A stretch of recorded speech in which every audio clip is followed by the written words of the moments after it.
International social media Patel Prahlad दे।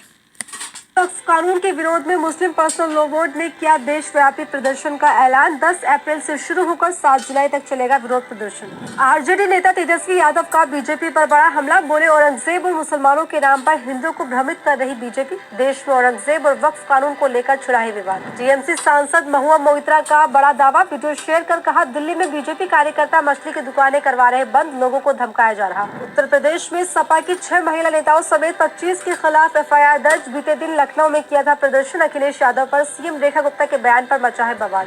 Stand up comedian Kunal Kamra को शिवसेना की चेतावनी। कहा, जब भी मुंबई आएंगे जवाब देना होगा। उप मुख्यमंत्री एकनाथ शिंदे पर टिप्पणी का मामला। तो ये थी सुर्खियां और अब खबरें विस्तार से। और बात करते हैं आज की सबसे बड़ी खबर की।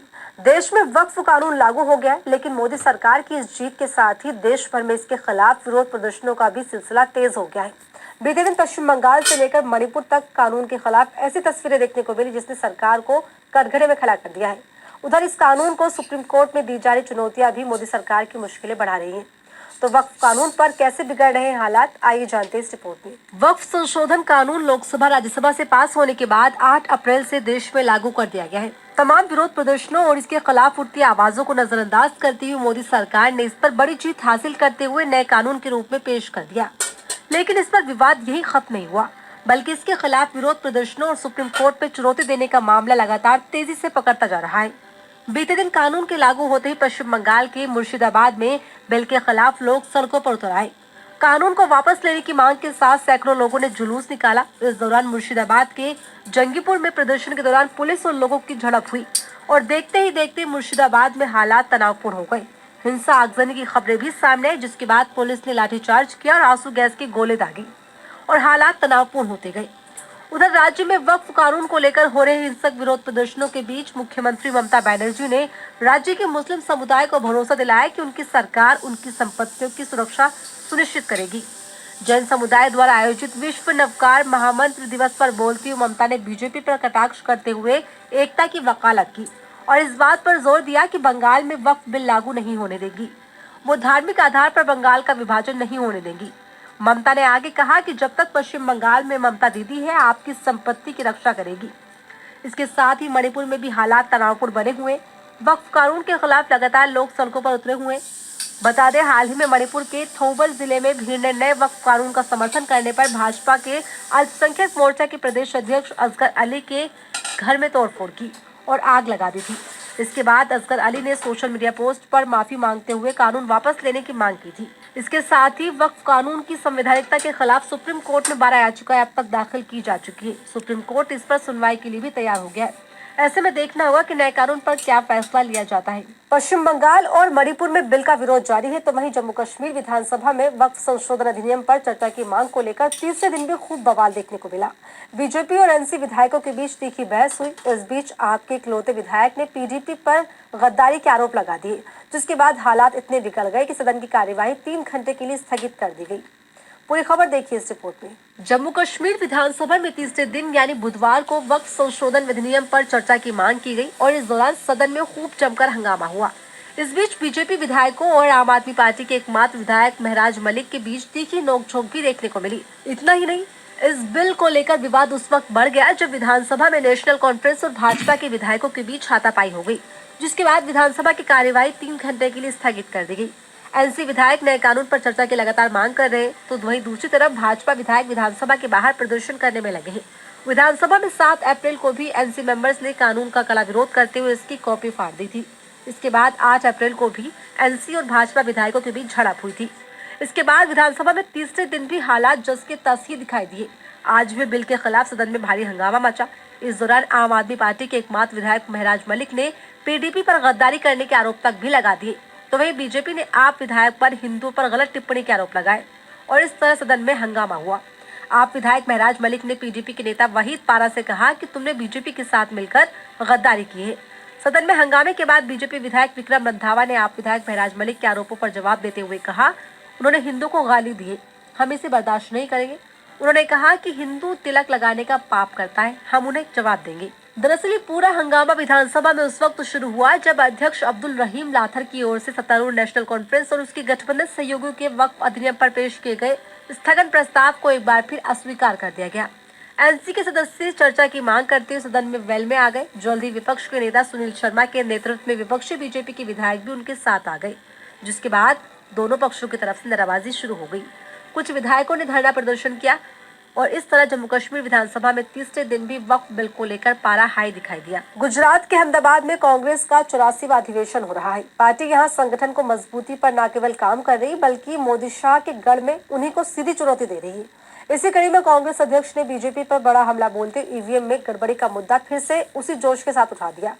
तो कैसे कांग्रेस के दांव से चौतरफा गिरी बीजेपी, आइए जानते हैं इस रिपोर्ट में। पिछले काफी वक्त से चुनाव आयोग और ईवीएम के मुद्दे पर कांग्रेस के रुख ने बीजेपी की मुश्किलें बढ़ाई हैं, जहां कई बार चुनाव आयोग, मोदी आयोग को सफाई देनी पड़ी। गार्बेज आयोग, एक सुर में घंटा आयोग, धांधली के मुद्दे पर मुखर ईवीएम स्कैम आयोग, इसी तर्ज पर एक बार फिर कांग्रेस चीफ करप्टेड आयोग चुनावी प्रक्रिया में ईवीएम पर गंभीर सवाल उठा दिए। गुजरात में कांग्रेस के 2 दिवसीय अधिवेशन में बोलते हुए खड़गे ने कहा, जहां एक तरफ पूरी दुनिया बैलेट पेपर की तरफ लौट रही है, वहीं दूसरी तरफ हम आज भी अपनी चुनावी प्रक्रियाओं में संपन्न कराने के लिए ईवीएम पर निर्भर है। क्या करती है सुप्रीम कोर्ट? चुनाव आयोग को जेल में डाल देना चाहिए। 3 साल बिगाड़ा जिसका। अफसोस मौजूदा सरकार इस दिशा में किसी भी प्रकार का कदम उठाती हुई नजर नहीं आ रही। ईडी क्या करती है, सीडी क्या करती है, सीबीआई क्या करती है, जिससे उन्हें फायदा पहुंचे। सब फेल हो गए। बात स्पष्ट कर देना चाहता हूं कि आने वाले दिनों में इस देश के नौजवान उठ खड़े होंगे और कहेंगे कि हमें ईवीएम नहीं चाहिए।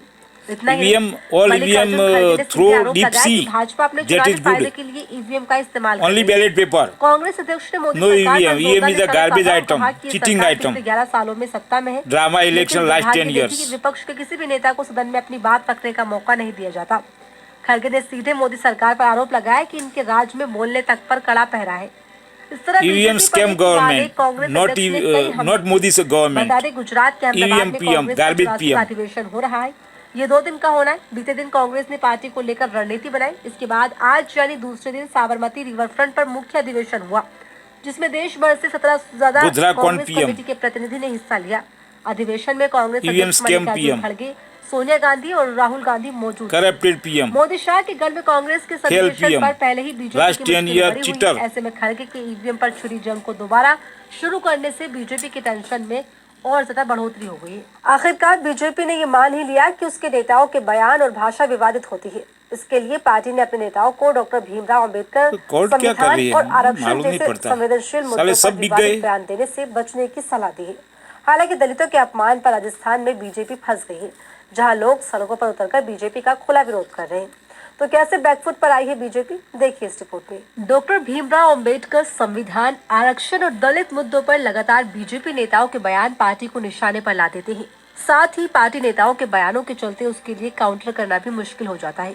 इसी कड़ी में बालाकमान ने पार्टी नेताओं को सख्त संदेश दे दिया है कि ऐसा ना किया जाए। दरअसल 14 अप्रैल को भीमराव अंबेडकर की जयंती है। राहुल गांधी सेकंड महात्मा गांधी की जा रही है। इसको लेकर बीजेपी ने भी प्लान तैयार किया है। बीआर अंबेडकर सम्मान अभियान की राष्ट्रीय कार्यशाला में बीजेपी अध्यक्ष जेपी नड्डा की मौजूदगी में ने कहा कि पार्टी के नेता इन मुद्दों पर विवादित बयान न दें, अनावश्यक बयानबाजी से बचे और पार्टी लाइन के मुताबिक ही अपनी बात रखें। बता दें, पिछले लोकसभा चुनाव में बीजेपी को संविधान बदलने वाले बयानों के चलते नुकसान उठाना पड़ा था। बीजेपी को यूपी, महाराष्ट्र समेत राज्य में चुनावी नुकसान हुआ था। अनिल हेगड़े, लल्लू सिंह और ज्योति मिर्धा के बयानों से विपक्ष को मौका मिल गया था, जिसके बाद बीजेपी डिफेंसिव मोड में आ गई थी। हर रैली में संविधान से before after yet also always Modi Shah fail, Rajiv Kumar, CBI, ED all are fail. चुनाव के मद्देनजर बीजेपी ने कमर कस ली है। पार्टी हाईकमान नहीं चाहते कि संविधान या बाबा साहेब के अपमान पर बीजेपी विपक्ष के निशाने पर आए। 10 year loss, 100 year back। दलितों के अपमान पर एक नया विवाद तूल पकड़ रहा है। अलवर जिले के रामगढ़ से पूर्व विधायक और बीजेपी नेता ज्ञानदेव आहूजा के विवादित बयान के बाद राजस्थान की राजनीति में उबाल आ गया। दरअसल हाल ही में ज्ञानदेव आहूजा ने दलित कांग्रेस नेता और नेता प्रतिपक्ष टीकाराम जूली के मंदिर में प्रवेश पर टिप्पणी करते हुए कहा कि उन्होंने मंदिर को जिसके बाद दलित समाज ने विरोध प्रदर्शन किया और बीजेपी को दलित विरोधी कहकर आलोचना की। जब इस मामले में विवाद ज्यादा बढ़ गया तो पार्टी ने पल्ला झाड़ते हुए मामले पर पूर्व विधायक ज्ञानदेव आहूजा को पार्टी से निलंबित कर दिया। हालांकि विरोध प्रदर्शनों का दौर तेज हो गया है। उधर कांग्रेस ने भी बीजेपी के खिलाफ मोर्चा खोल दिया है। कांग्रेस ने जगह-जगह प्रोटेस्ट किए। हालांकि दलितों के अपमान पर बीजेपी बुरी तरह से घिर गई है। अमेरिकी राष्ट्रपति डोनाल्ड ट्रंप के टैरिफ बम ने दुनिया भर में तहलका मचा रखा है, जो कि आज से लागू हो गया। लेकिन इस बीच ट्रंप ने एक और बड़ा झटका देते हुए फार्मा कंपनियों पर भी टैरिफ का ऐलान कर दिया है। तो भारतीय कंपनियों पर क्या होगा ट्रंप के इस फैसले का असर और टैरिफ के पीछे क्या है ट्रंप का मास्टर स्ट्रोक, आइए जानते हैं इस रिपोर्ट में। रेसिप्रोकल टैरिफ के ऐलान से दुनिया भर में उथल पुथल मचाने वाले अमेरिकी राष्ट्रपति डोनाल्ड ट्रंप ने ऐलान किया है कि वो जल्द ही दवाइयों पर भी भारी टैरिफ लगाने जा रहे हैं। ट्रंप के इस ऐलान ने दुनिया भर के देशों को एक और टेंशन दे दी है, वो भी ऐसे वक्त में जब ट्रंप के टैरिफ वॉर से पूरी दुनिया के स्टॉक मार्केट्स का बुरा हाल है। उधर टैरिफ को लेकर अमेरिका और चीन के बीच तनाव बढ़ता जा रहा है। अमेरिका ने चीन पर 34% टैरिफ लगाया था। इसके जवाब में चीन ने भी अमेरिका पर 34% टैरिफ लगा दिया था। इस पर अमेरिकी राष्ट्रपति ने चीन को धमकी दी थी कि अगर वो अपने टैरिफ को वापस नहीं लेगा तो अमेरिका चीन पर 50% का अतिरिक्त टैरिफ लगा देगा। और ऐसा ही हुआ। ट्रंप ने अपनी दरों को बढ़ाते हुए 104% कर दिया, जिसने दुनिया में ट्रेड वॉर छेड़ दी है। साथ ही वैश्विक बाजारों में भी भारी उथल पुथल मचा दी है। ऐसे में ट्रंप के दबाव पर टैरिफ के ऐलान से नया बवाल भी खड़ा हो गया। फार्मा कंपनियों पर टैरिफ के ऐलान पर ट्रंप ने कहा कि उनका मकसद विदेश में दवा बना रही कंपनियों को अमेरिका में वापस लाना और घरेलू दवा इंडस्ट्री को बढ़ावा देना है। ट्रंप ने कहा कि दूसरे देश दवाओं की कीमतों को कम रखने के लिए बहुत ज्यादा दबाव बनाते हैं। वहाँ ये कंपनियां सस्ती दवा बेचती है, लेकिन अमेरिका में ऐसा नहीं होता। एक बार जब इन दवा कंपनियों पर टैरिफ लगाया जाएगा तो ये सारी कंपनियां अमेरिका वापस आ जाएंगी। यानी नेशन फर्स्ट की थ्योरी का हवाला देते हुए ट्रंप ने कदम उठाया है, लेकिन यहाँ समझना जरूरी है कि ट्रंप के इस फैसले का भारत पर क्या असर होगा। एक्सपर्ट्स की माने तो अगर अमेरिका दवाओं पर टैरिफ लगाने का फैसला लेता है तो इसका भारत पर भी असर पड़ेगा। भारतीय फार्मास्यूटिकल कंपनियां हर साल अमेरिका को 40% जेनेरिक दवाएं भेजती है, यानी भारत अमेरिका में दवाओं का एक बड़ा सप्लायर देश है। ऐसे में इस टैरिफ से भारतीय कंपनियों को भारी नुकसान हो सकता है, जिससे दवाओं की कीमतें भी बढ़ सकती है। इसके साथ ही खुद अमेरिका को भी इसका खामियाजा भुगतना पड़ सकता है। रिपोर्ट्स की माने तो अमेरिका में ज्यादातर सस्ती जेनेरिक दवाएं भारत और चीन से आती है। महंगी दवा मिलने से नुकसान मरीजों को उठाना पड़ेगा, जिससे अमेरिका के लोगों को ही मुश्किलें बढ़ेगी। भारत जेनेरिक दवाएं सस्ते में बनाता है, जिससे अमेरिकी हेल्थ केयर सिस्टम को हर साल अरबों डॉलर की बचत होती है। ऐसे हालातों में ट्रंप के इस फैसले से न केवल दुनिया के देशों बल्कि खुद अमेरिका को भी इसका खामियाजा भुगतना पड़ सकता है। तो फिलहाल इस बुलेटिन में मेरे साथ इतना ही।